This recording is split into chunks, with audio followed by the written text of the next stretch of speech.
I'm Jacob, I'm 16 years old, and I'm making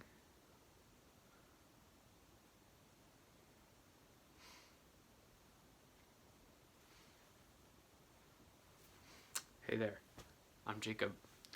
I'm 16 years old, and over the past few years, I've been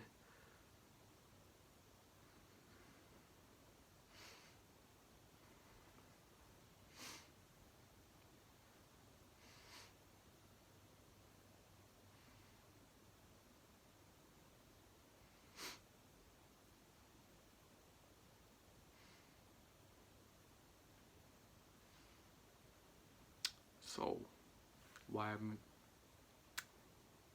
why are we here? I'm Jacob. I'm 16 years old, and over the past few years, my sort of lifestyle has involved me writing a newsletter to show people my progress. I've gotten involved in kind of the tech startup kind of area because that's what I'm really interested in.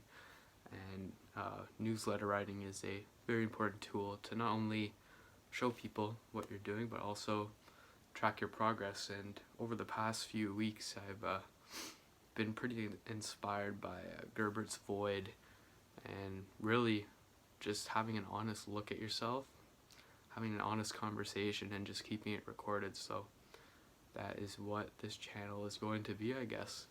I already have a YouTube channel, I already have LinkedIn, Instagram, all of that, relatively big or bigger than I ever wanted them to be. But this, I think I'm gonna keep it low key, you know. I almost want to keep it separate. I think I'll just make videos of me reminiscing on my experiences or whatever thoughts come to mind, and I think I'll just leave them here. I honestly don't know if I'll ever tell anybody about this channel. I don't know. I guess we'll just see what happens. I'm literally just here to post honest conversations, and I think I'm of the opinion that when other people get involved, or when you make stuff to show other people, it's not really who you are, which is why I think channels like Gerbert's Void have been so effective at having honest dialogues, because it's really just for them. Like over the past few years, I've had some pretty bad imposter syndrome in general. I try to do a lot of different things, and you know, obviously everywhere you go in the world, there's going to be people who are better at you than what you're doing, and I haven't done a very good job of not letting that get to me. And you know, it's very easy to get kind of trapped in a corner of doing things for other people, and once you do that, you stop doing things for yourself. So yeah, so I think today what's coming to mind immediately about what I want to talk about is kind of the philosophy that I've gotten interested in over the past year, because looking back at it, especially the year of 2022 has been a huge transformation for me. And just I can look back just a year ago, and I can see the difference almost immediately between me back then and me now. And a lot of that, I think, has to do with kind of a mindset change of what matters to me, and picking up different kinds of philosophies like Stoicism. Those have been really integral in kind of making me who I am today. And for that, it needs a bit of backstory. So it really begins with when I was a kid, almost. For my whole life, I've been super interested in airplanes for whatever reason. I really just like, you know, kind of the glitz and the glam of airports and how they fly, the engineering. I've always liked having how airlines have huge fleets of airplanes, and you know, I think it's just very cool to have many separate different things. It's kind of weird to explain, like having multiple of the same airplane, having multiple of the same multi-million-dollar engineering marvel. Like, you don't have one of them, you have a bunch of them. and you run a whole business off of it, and people rely on you. You build huge airports connecting to cities. I've always really liked that, and because of that, also I guess as a younger kid I was a bright learner. Like, I picked up things pretty fast. I never really enjoyed school, but I would say from my early ages I was decently good at it, decently good at learning kind of the basic things that school teaches you. And this is kind of a side tangent, but I was identified as a gifted learner at a very young age, and I almost think that's went away a bit, like, as I'm older. Like, I think I was gifted when I was younger. I don't know as much about now, but that's a whole different conversation, whole different story, I can tell. But from there, as kind of a bright kid, I've been pushed down the path of engineering. So because I like planes, the obvious decision, well, I wanted to be a pilot when I was younger, but I kind of got talked out of that by my family. They were like, they explained to me, at the time it was how little pilots got paid. They get paid a bit more now, but back then they didn't really get paid as much. And they explained how you have to be away from your family for large periods of time, and I guess I didn't really like that. So they kind of turned me on to aeronautical engineering or aerospace engineering.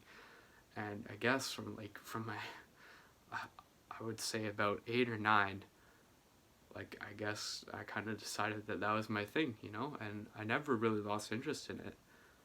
But over the years, I found some things that are more interesting to me, and why this matters for the story, why Stoicism matters for me, is because going down the path of becoming an aeronautical or aerospace engineer, I think is always something that I can do, right? It's something that a lot of people view me as me being able to do. I can do it. But I don't want to say it's something I don't want to do, because I would love to be an aerospace engineer. But there's things other than that I've become more interested in over the past few years. That doesn't mean I haven't lost interest in it, but I want my life to be more than just that, because obviously it's a lot of hard work to go to school to become an engineer like that. It's a lot of hard work to go work at NASA, SpaceX, Boeing, and hold down a job of that caliber, and it's very rewarding. But I almost think that there's different sides of me, like different kind of things that I would like to hone in on a bit more. And that brings me back to, I guess, going through school. And school, again, I've always been pretty good at it, but once I started to kind of hit 4th, 5th grade, like, my marks weren't very good, and honestly I didn't care back then, which I think was great, because I never really let it get me down. Because honestly, like, I grew up with YouTube, I grew up online. I knew even back then, like, there was so much more I could learn from watching a couple YouTube videos about how an airplane works than doing my math worksheet, which was basically just busy work. Like, I knew the math concept already. I didn't understand, like, why would I have to repeat showing this concept that I already know? Like, why does that matter? I could learn something new. So 4th, 5th grade, I started just, I wasn't caring anymore, and that was fine. That was great. And but once I started to kind of get to middle school, at the time, I lived in the Cayman Islands back then. I went to a private school with the American school system.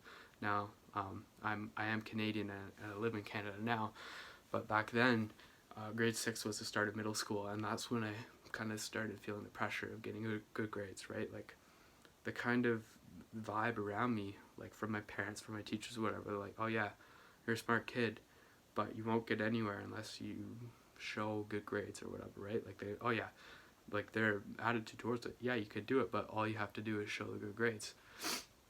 But that, wasn't ever something I was willing to do. Like, and as the years progressed, as I moved to Canada, which was in grade 7, like, my marks stayed bad, but funnily enough, I think in a way, I got better at school almost. Like, I think I was learning more.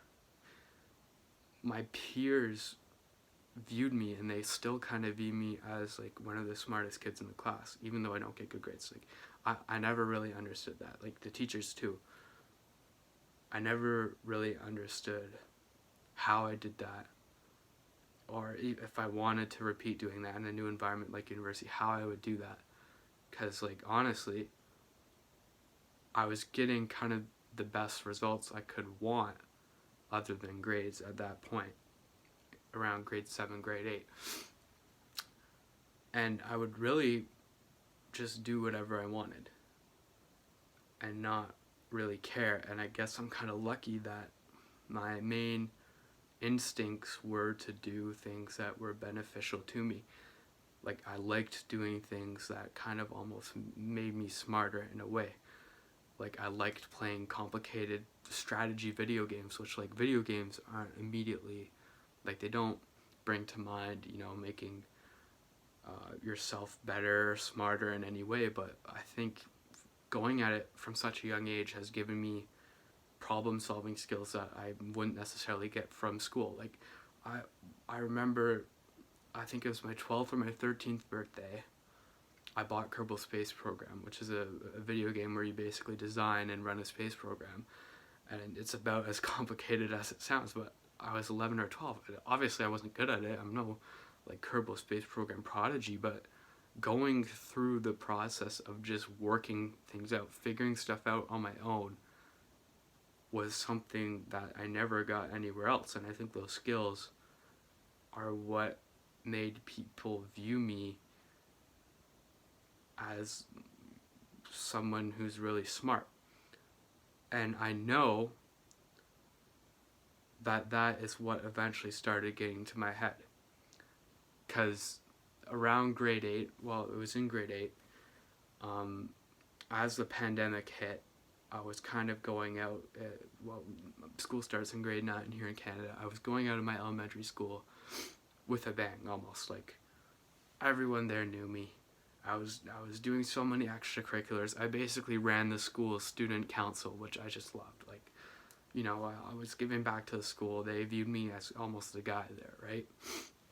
And it all just kind of stopped once the pandemic hit, like, and kind of just the nature of how my school was. Like, it was a particularly underfunded school, even for the area. Like, they just didn't start anything up. Like, after March break, I came back and there was no school anymore. Like, that, my whole life was basically, like, it was involved in that. And as it wasn't before the pandemic, but they did kind of this nonsense, like, online school bullshit, whatever, right? Like, oh, the teachers would give us a few assignments, but it wasn't the same. Like, I didn't have the social network or skills yet to be able to talk to any of my classmates online at the time, because, again, really back then, I just didn't really care. Like, I didn't, like, use Discord or whatever to talk to people online that much, because I just didn't need to. Like, I could go to school, talk to them, get my social fix, go home, do whatever I wanted, but the pandemic kind of ruined that.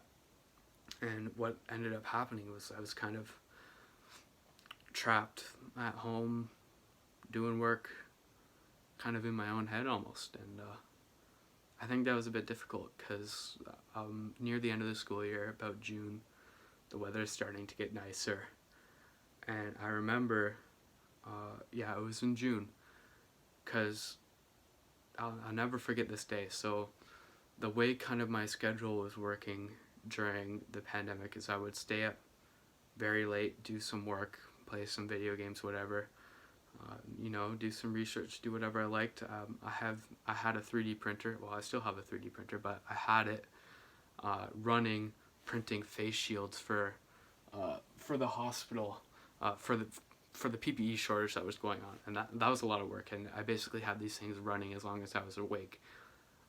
So I would run these at night. So my schedule basically worked out. I would stay up till basically like 1 or 2 in the morning, doing work, doing whatever I wanted, and it was great. But I would end up I'd end up sleeping in very late, which I'm of the opinion that as a teenager, that's kind of how, you know, your body naturally wants to sleep. And I think that there's nothing wrong with letting that happen, like especially in that kind of environment where I had basically the whole day to myself.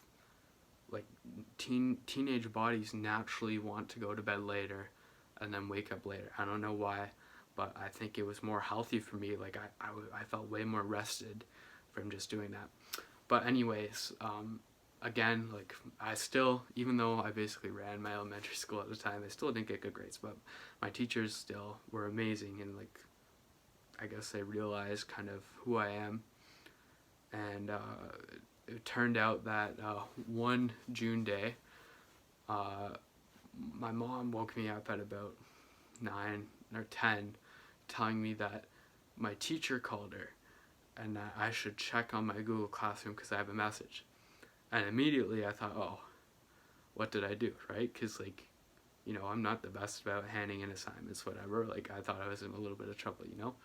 But it turns out that, to my surprise, my school was actually doing a bit of something that's normal, even though there was a pandemic, and I had been nominated for valedictorian, which was amazing. It was like this school was recognizing me almost, and like I guess my whole self-value kind of got wrapped up in that, right? Like, because that was kind of the only tangible evidence I would have from my elementary school. Next year I was going to high school and everything would be different, where I was of the opinion back then, that was kind of my mindset. And I was like, wow, that's great. And I remember it was starting to get warm. My family was about to leave. We were packing up to go on a trip to my family cottage, which we went to a lot at the time during the pandemic because we kind of had nothing else to do. Like, it's a cottage up on a beautiful lake that's kind of shared, owned between my grandparents, my aunts and uncles, and my parents, and I'm very close with my cousins. So it was very fun, right? Like, I woke up, got an old pat on the back, say, oh, you're nominated for valedictorian. And then to add on to a bit of it all, like this is a bit of an extra story, but I remember right after I woke up, I went and told my mom, yeah, I'm a valedictorian, whatever, right? I went to go check the mail across the street through one of those Canada Post super boxes, and I went to check the mail, and in it there was a package, and I brought it home, and no one knew who it was from or whatever, right? Like none of my family claimed it, so like, oh yeah, you can open it. And inside of it was Rocket League, the game, like soccer with cars for Nintendo Switch. And it turned out to be a late birthday present from my grandma, because my birthday was in May. It's June at this time, and apparently I went and asked her about it later. She ordered it, and they didn't ship it for whatever reason. Like, they canceled it, but it still came anyway. And I was like, I had Rocket League. I remember playing that the whole ride up to the cottage. Like, I was the man right then. Like, I think that was honestly one of the only days like I was happy. Not like, I wouldn't say happy. Like, I think I was happy during the pandemic. Like, I wasn't sad, but like fulfilled. Like, it felt like, honestly, like it was the only day where I felt like, you know, this is where I should be, just because I got that kind of recognition from my teachers. And I never won valedictorian, actually, because students voted on it. It ended up being kind of a popularity contest in a way. Like, the other guy who got nominated for it won. Like, the way it worked, my school nominated 2 girls and 2 guys.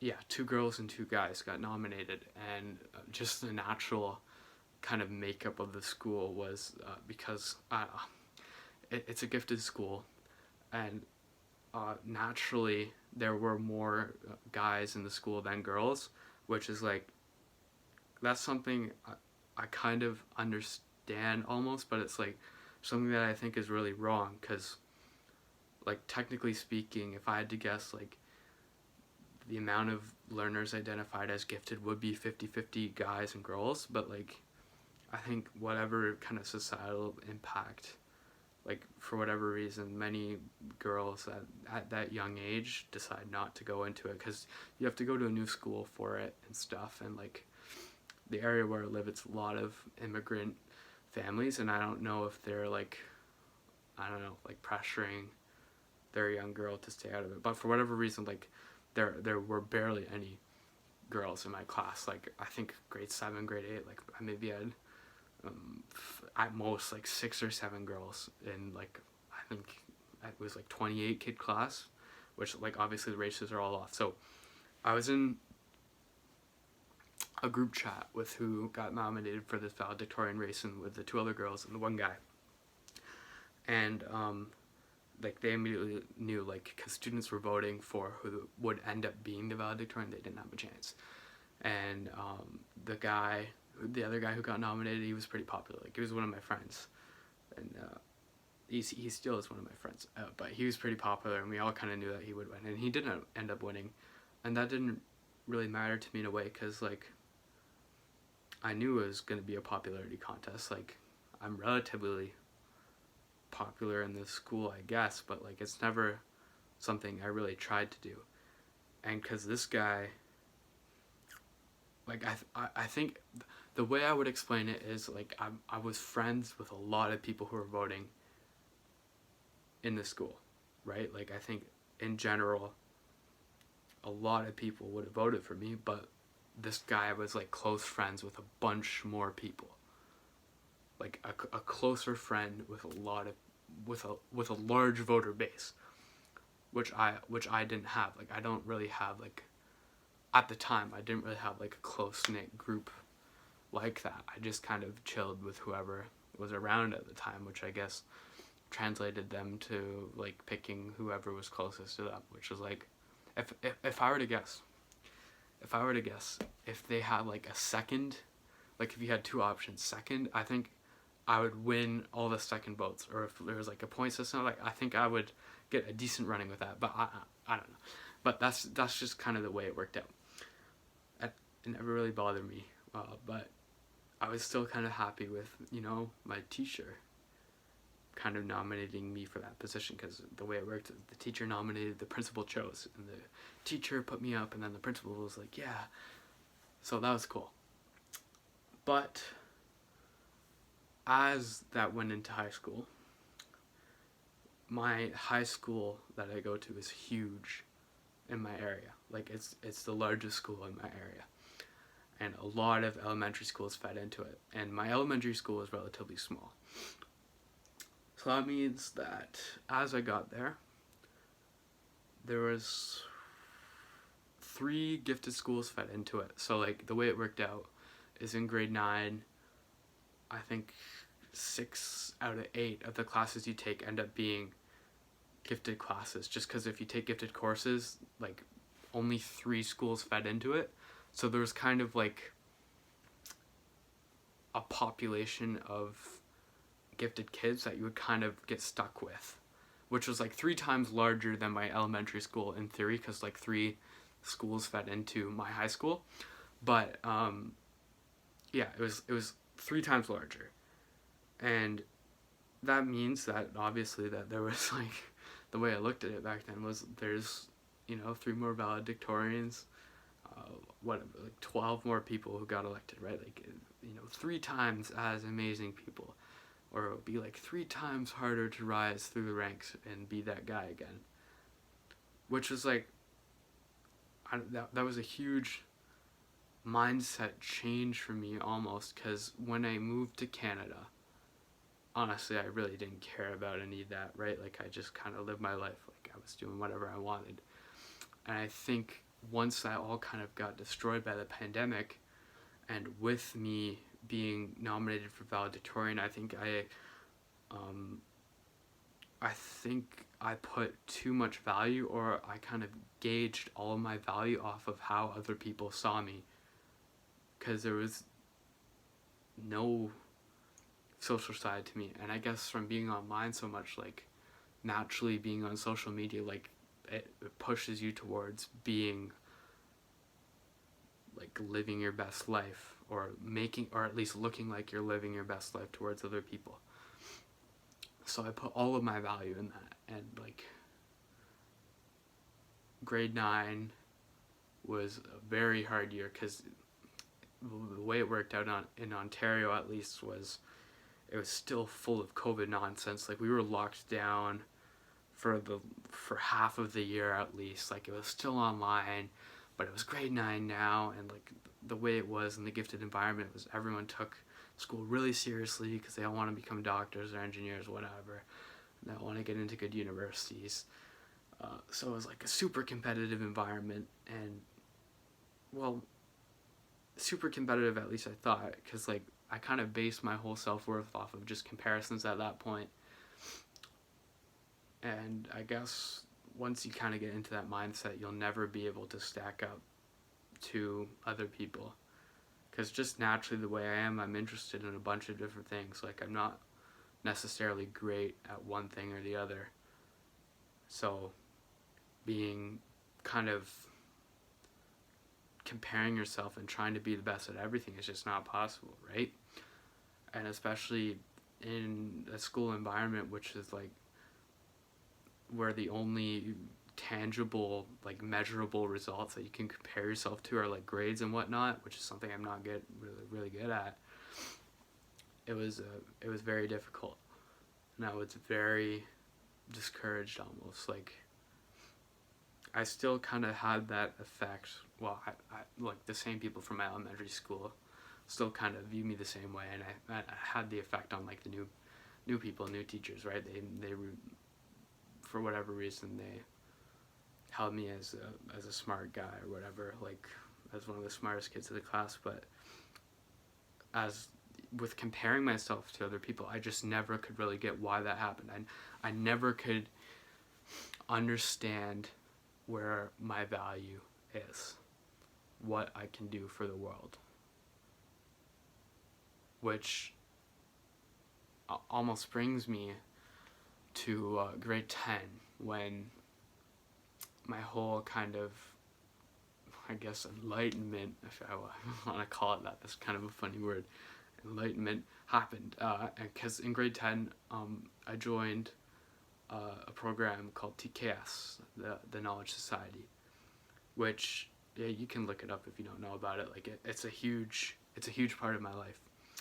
And basically what it is it's an accelerator for people. So like in the tech world, they have accelerators where they kind of help you to make your best company, and this is for young teenagers. And what's really amazing about it is that they try to get it so that you can live your best life, so that you can impact others through doing tech, whatever. Like through that, I learned skills that kind of gave me all the huge opportunities I've had, like talked on, like done TED Talk style talks on huge stages like Elevate Conference in Toronto, and then Web Summit, the biggest tech conference in the world in Portugal. Like all of that, all of kind of my biggest, proudest moments are really from the work I did in TKS. The work I'm still doing in TKS right now. I'm still in the program. But in grade 10, when I joined this program, it was I was in a Toronto cohort of other students who are like me. Not necessarily like exactly like me, but you know, they want to make an impact on the world. Unfortunately, a lot of people joined TKS to put on their college resume at university applications. You know, it's called the Knowledge Society. It's decently hard to get into. Like, it's not selectively hard to get into. Like, they don't purposely just try to keep their acceptance rates low, but they naturally only have so many spots. So, you know, they have to be a bit selective with who they let in. But again, it's not like you have to you don't even have to show them your grades. You basically just write a few things that you're interested in, and you have an interview with them, and based off of almost your curiousness, they accept you into this program. And really, why that matters is because it's designed to be able to change your whole mindset of thinking. It changes your whole rationale as to what matters beyond just school, beyond just getting good marks, which is what a lot of smart kids get trapped into, they get cornered into, which again is why I say it's so tragic that kids just join it to put on their university application. But anyway, that's the story for another time. Just TCAS in general, I can talk about it. But a large part of kind of the first year of TCAS, or even now, is mindsets. Because TCAS, like school, can seem like a very competitive environment. Naturally, when you do things that matter to you, it can seem like a very competitive environment. And I'm thinking it was a year ago, just over a year ago. It was in December of 2021. We were locked down because of COVID again, and every week at the TCAS session you go to, like, it's kind of like a class that you go to once a week. They do what's called the mindset of the week, which can generally be a few different things. Like, generally mindsets that will improve your thinking, improve your life, like not necessarily just for TCAS work or school work or doing some work in the tech field, like just generally better for you. And one of the Toronto directors, because we're online, they introduced Stoicism to us. And Stoicism, not necessarily the teachings of Aurelius or all the Greeks, whoever invented Stoicism. It wasn't really the teachings of Stoicism that changed my life, but being introduced to it and kind of why it matters is what kind of impacted me so much. And what Stoicism basically is, it's realizing that your value or your happiness is dictated by you, and that other people don't really have an impact on how you think. So like, say if somebody doesn't like you, that really shouldn't matter how you view yourself in the Stoics world, right? Like, so it's about detaching yourself from how other people view you, so that you can have an honest look at yourself and base your value off of what you actually are. And that's kind of the Stoic mindset. And that's something that obviously you have to train, as someone growing up. Again, I don't want to call them competitive environments, but like in environments where I was always comparing myself and basing my value off of it. Because don't get me wrong, like, there's a reason why people compare themselves so much. And generally, even though it can bring them down, it's because they can kind of almost rank themselves above other people. And I think I could do the same thing almost back then when I was of that mindset. But really detaching yourself from that through a Stoic mindset is what can separate you from it, because really you don't need to compare yourself to others to be your best self. And if you're honest with what you like, what you want to do in the world, what you want to get out of your life, you shouldn't need to compare yourself at all, which is why I think Stoicism was so important for detaching myself from that. And it was particularly last winter was a very, very, very rough winter for me. Very rough. And that's partly, I think, is because of generally how winter is in Canada. Very cold, very dark. That's not how I grew up. I grew up in the Cayman Islands. Like, beautiful climate, basically all year round. Sun's out most of the day. Like, sun's out from basically 6 in the morning to 6 at night. warm weather. You can go outside whenever you want, and in fact, the winter in the West Indies is the nicest time of the month because there's a breeze that comes by. It's called the Christmas breeze. It just makes the whole time of year beautiful. But moving to Canada in the darkness, pretty tough. It's different, and even though I'm not necessarily bothered by the cold, like I don't mind the cold as much as other people. I don't know what to chalk that up to. Like, could be a sensory thing or whatever. But again, that's a story for another time.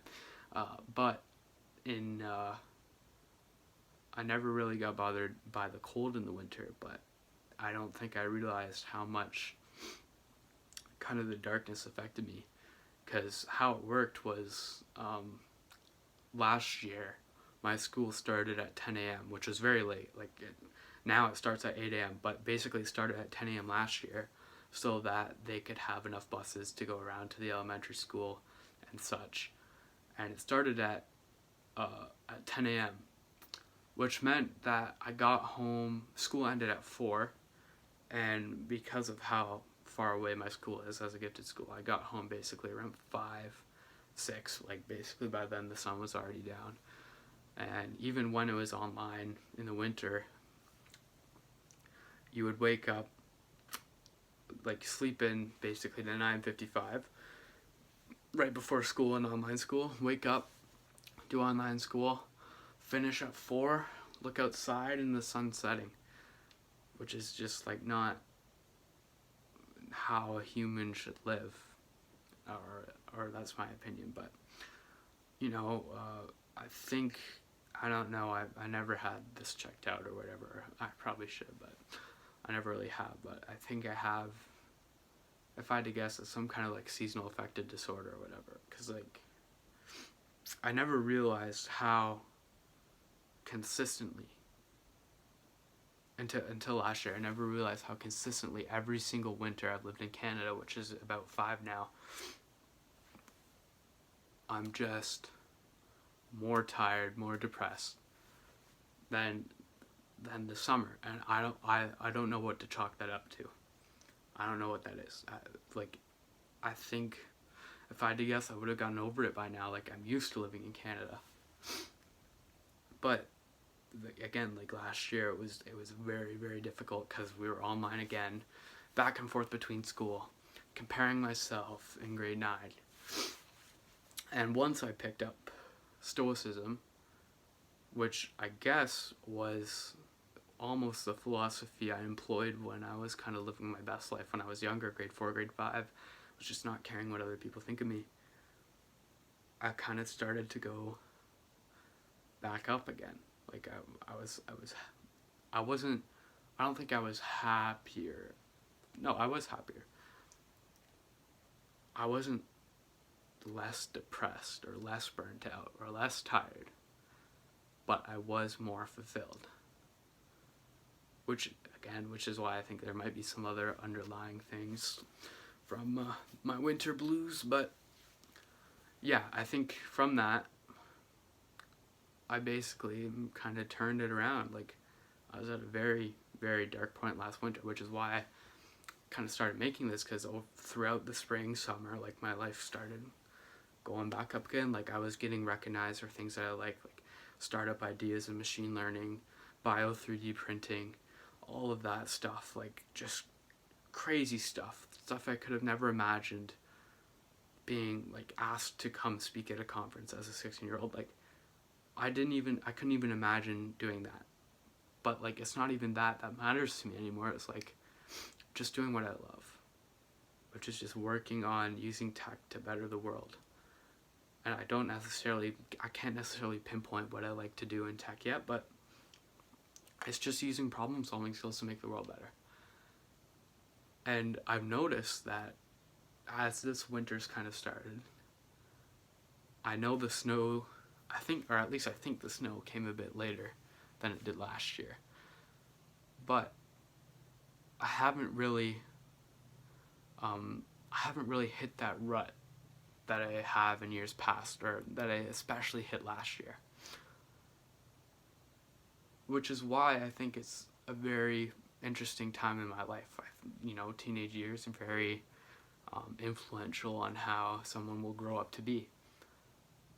And I think that's importantly why I want to document it. Like I'm very, very interested in philosophy now and how that can change your life. How you can use philosophy to do what matters to you. Make what matters to you important. Make what matters to you your beacon in life, so that somebody else isn't kind of controlling you. Which is why I want to document it. And I think it's something that when I'm older, if I kind of get used to it, I might forget about it. I might forget about kind of how I got to where I am or whatever. Or, other people might feel, that I bet you other people have similar experiences to me, or similar problems or issues that they face. They have similar problems that I'm going to face, I'm going to document. And I think in general, like in our world right now, that's not something that you can be open about or talk about in an honest way. Which is why, I think it's so amazing to be able to have something like YouTube, or just, I might put this on my personal website, I don't know. Just be able to video document this, put it out there, see who sees it. And, I think I'll keep making videos whenever I have an interesting thought, or whenever I want to tell a story. Obviously, they might not be as long as this one. I didn't expect for this one to be 40 minutes. I didn't think I would be able to talk for that long, but again, when you kind of stop caring about scripting what you're going to talk about, or having a certain narrative, I think it starts to become a bit more important in different ways, and that's something that we don't see enough. So, for now, I guess that was kind of my story about Stoicism, or my intro to what matters to me, on what this channel is going to be. Obviously, there's so many more stories I want to tell, or so many more thoughts I'm going to have, so many more hurdles I'm going to have to overcome. And I don't know, whoever's out there, even if it's just me, if I'm watching this in the future, I hope we can learn from what's being documented on this, what's being documented on channels like Gerber's Void, all of that, because it's something that, you don't see anywhere else. And honestly, I'm getting a bit tired of writing newsletters, which are basically just full of lies. Getting a bit tired of Instagram posts, YouTube videos about, the high points in life, when really the low points matter too. People need to see the low points so that they can realize how important the high points are. So yeah, for now, I guess I'll sign off. I'm thinking of doing another video, maybe on New Year's Eve, maybe not. Probably recap the entire year, what I did, what I've done. I don't know, we'll see. But for now, I don't know.